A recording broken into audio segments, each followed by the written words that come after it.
This happened maybe 8 or 9 months after I moved into my first house. I was 24 at the time, fresh out of college with a decent job. All you need to know about the house is that it had a very spacious basement that I mostly used for storage. The previous owners had partitioned it into these separate rooms, using plywood and exposed framing. There was the main area at the bottom of the stairs, then a laundry section, then what I think was supposed to be a workshop, and then this weird back room that was mostly it had kind of a maze-like quality to it. You couldn't see the entire basement from any single vantage point, which I remember thinking was kind of cool when I first toured the place. Anyway, it was a weeknight. I needed to go downstairs to do laundry, which was the only time I ever really went down there. The basement lights were already on, which I thought was weird, but I didn't dwell on it, for whatever reason. I'd been down there a few days earlier, so I figured I'd just forget to turn them off. The space was dim, even with the lights. I hadn't bothered changing the old yellow incandescent that had been there when I moved in. I started walking down the stairs, and things escalated so abruptly that I couldn't react quick enough. I made it to the bottom of the stairs and started walking toward the laundry area when I saw movement in my peripheral vision. I turned my head instinctively and locked eyes with a man who was crouching behind one of the folding tables that I had set up near the far corner. It was so unsettling that I almost dropped the basket. My brain refused to register what I was seeing. There was literally a stranger hiding in my basement. I couldn't move. All I could do was stare at this intruder, who was now staring back at me. And it was not a pleasant stare. He looked like he had just crawled out of a sewer or something. And then he stood up and ran. Not at me though. Further into the basement, toward the partitioned rooms in the back. Fat snapped me out of my fear-induced haze, and I started moving backwards toward the basement stairs. But I must have wasted too much time, because before I could reach the stairs, all the lights in the basement went out. Until that moment, I had never been down there with the lights off. I hadn't anticipated how dark it would be. It was fully pitch black down there, complete and utter darkness. I mistakenly assumed I knew my own house, so I kept moving toward the stairs. But I must have misjudged something, because I tripped and fell to the floor. By the time I got up, I was completely disoriented. The chaos and fear of the situation was overwhelming my brain, and I couldn't think. My phone was sitting on the counter upstairs, so it's not like I could just reach in my pocket and turn on the flashlight. I started screaming like a lunatic, thinking that might scare off whoever had broken into my house. But actually, that strategy must have energized them, because I started hearing screaming coming from the other side of the basement. It was terrifying. I was screaming into the darkness, trying to seem like I was crazy, and someone on the other side of the room was doing the same exact thing. And his screaming was much more intimidating than mine. He legitimately sounded like a murderer. I stopped screaming, and he followed suit. I started navigating around the basement purely by touch. I had no other choice, and I started hearing movement behind me. They must have been doing the same. The sounds were getting closer, and amidst the horror of everything, I couldn't help but get the sense that he knew my own basement better than I did. I knew I was getting closer to the stairs, but that basement is massive. I started hearing breathing coming from somewhere behind me, and I genuinely thought he was going to catch me. After what felt like an eternity, I felt the wooden base of the staircase. I grabbed the railing and started running up the stairs. But before I could even hit the second step, something grabbed my ankle, and I lost my head struck the railing, and I fell all the way down to the basement floor. I still couldn't see the guy, but he was dragging me away from the stairs with what genuinely felt like inhuman strength. I kicked and thrashed my legs with all my might and miraculously connected with something. The strike was just strong enough for him to lose his grip, and I twisted and twisted until I escaped his grasp. I started running back towards the stairs in the dark, and he started screaming again. But I found them before he could catch me. I made it to the top in the dark, burst through the door, and slammed it shut behind me. The nightmare was far from over though. That door doesn't have a lock, so I had no choice but to press my weight against it and hope I was strong enough to keep him out. Just as I suspected, I heard footsteps pounding up the basement stairs. Mere seconds later, followed by a huge crash against the door. The door swung open for a terrifying second, and it took everything in my power to push. It closed. The first impact must have emboldened him, because he started repeatedly slamming into the door. I yanked off my socks and pushed against the door, knowing my life depended on it. I have no idea how he didn't make it through, but he eventually gave up. I heard footsteps crashing back down the basement stairs, and I immediately seized the opportunity to grab my phone. I ran over to the counter, grabbed it, and ran back to the basement door. With my back pressed against the door again, I called the police. When they finally arrived, that guy was gone. I kind of had a feeling one of the basement windows had been forced open from the outside, and it didn't take a genius to figure out what happened. There was nothing missing or stolen. So, one of the officers suggested that the intruder was probably using my basement as a place to live or hide. That hadn't crossed my mind, but it was somehow a worse thought than him simply wanting to rob the place. The other reason the police arrived at that theory was that intruder somehow knew where the light switch was, which wasn't in the most obvious place. It made sense. I ended up moving out about 4 months after the incident. Thinking about this again has confirmed something for me. That guy was fully prepared to kill me that night. And if things had played out differently, he just might have. This happened when I was 14. I'm in my 30s now, so we're talking close to 20 years ago at this point. My parents had to drive out of state for a wedding and didn't want to leave me alone, despite the fact that I was staying at home alone age. So, the original plan was for my older sister to stay with me for the weekend. She was already in college at the time, but she only lived an hour away. As soon as my parents left though, she texted me and told me she had some party to go to and wasn't going to come. I didn't really care. I didn't even bother telling my parents about it, partly because I didn't want to stress them out, and partly because I didn't want them to find someone else to watch me. It wasn't like the house was in some sketchy area either. It was a typical 2-story home in a quiet suburban neighborhood. The place mostly consisted of families, too, so I knew I'd be fine. The evening was completely uneventful. I played Halo for like 6 hours, something I'd ordinarily never get to do. It wasn't until just after midnight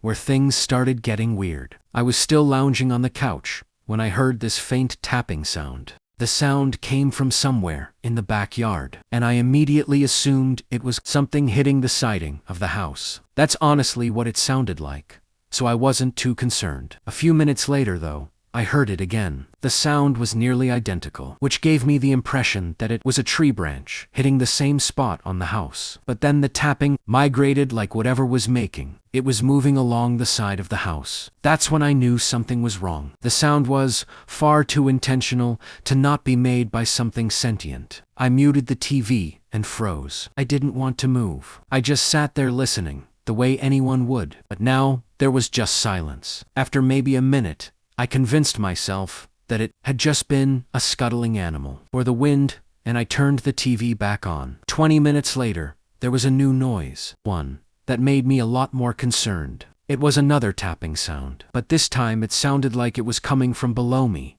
from the basement. The living room was directly above the basement, so it had to be coming from there. It was an unfinished basement with a little kitchenette in the corner, so it wasn't crazy to imagine a critter rummaging around in there. I muted the TV again, this time getting up off the couch. I was dreading it, but I had to check. I had to at least assure myself that nothing was wrong. The basement had several windows that led directly to the outdoors, so in all likelihood, the raccoon or stray cat that had been making the first noise was now in one of those windows. For whatever reason, I tried to convince myself I wasn't freaking out and walked over to the basement door. I opened it and stood at the top of the stairs, looking down into the darkness. The tapping noise was louder now, happening every few seconds or so. I don't know why I did this, but I called out hello into the nothingness. The tapping stopped immediately. That's when I started feeling really uneasy.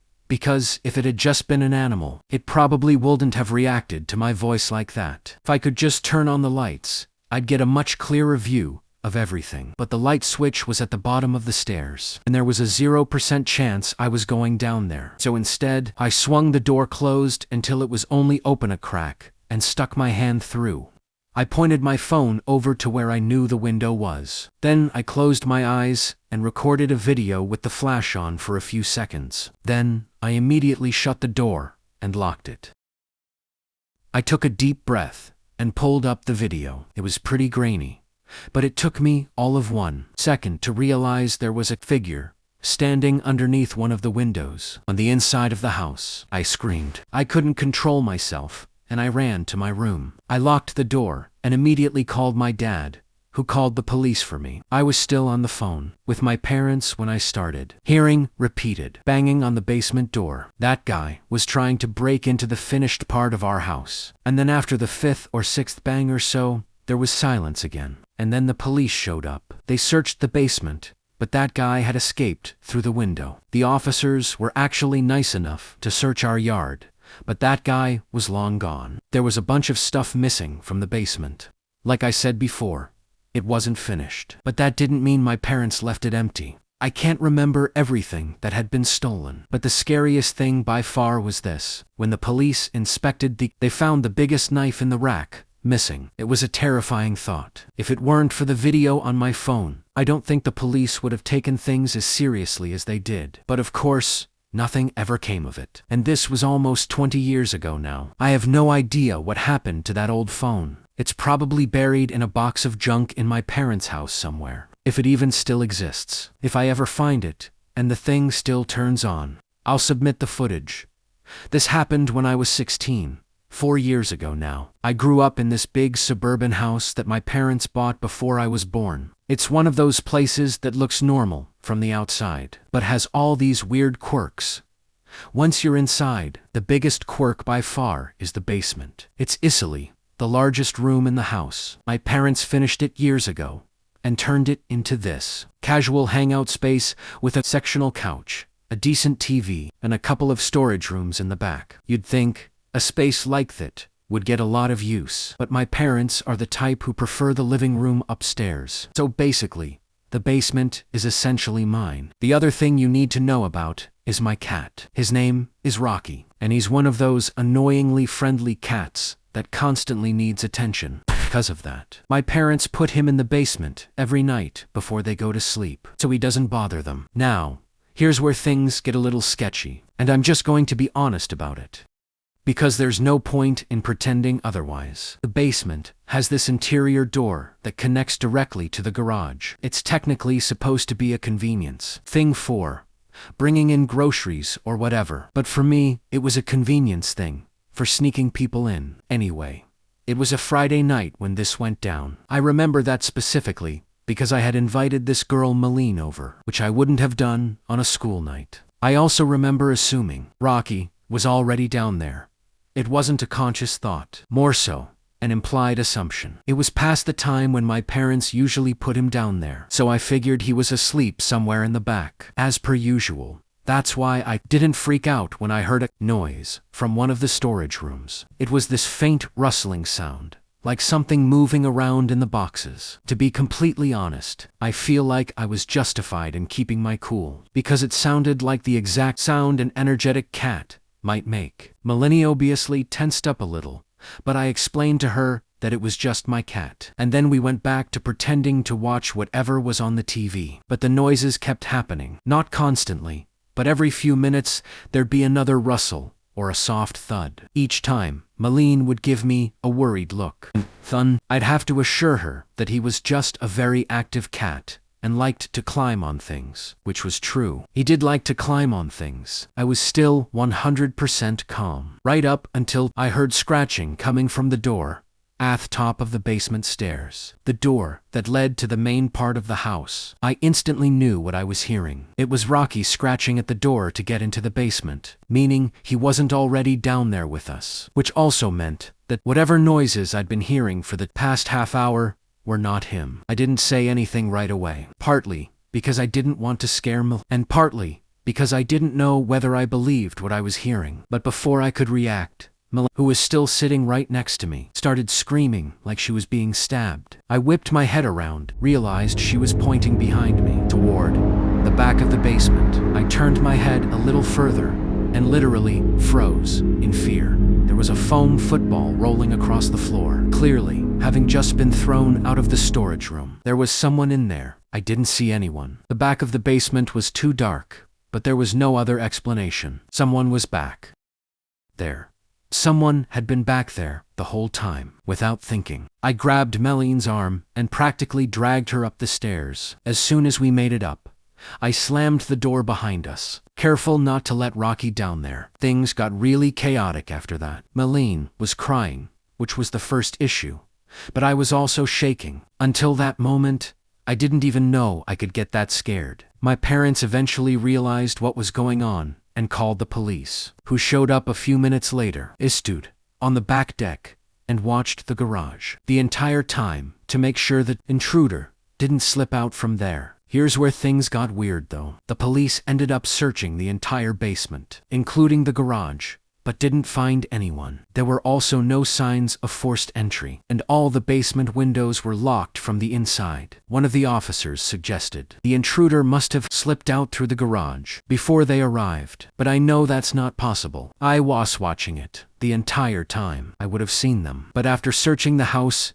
there was nothing else that the police could do. Of course, my parents also thought the intruder had slipped away without me realizing it, and I could tell they were upset. My dad especially, but I don't care what they think. I'm 100% certain that no one escaped through the garage. There's only one path from the garage to the outdoors, and I had my eyes on it the entire time. My family never got a resolution to all of this, and I still have no explanation for everything that happened. I think every kid is afraid of basements. Let's face it, they're scary places. Even as an adult now, who lives alone, I sometimes find myself a little uncomfortable going down to the basement to do laundry at night. At least I feel that way going up the stairs as I leave. But as a kid, I was terrified of the basement in my family house. Ironically, all our video game consoles were down there since it was the only other TV in the house, besides the living room and my parents' room. I believe this happened when I was 9, because I remember being in elementary school. But one of my last years, on the weekends, I liked to stay up playing video games in the basement. One of my old favorites was Driver 2 on the PS1. For whatever reason, I could never beat the game, and I'd spend countless nights trying to do so. Well, it was one of those nights I was down there playing. I usually didn't like being up too late, because the second my parents went to sleep, I'd be too scared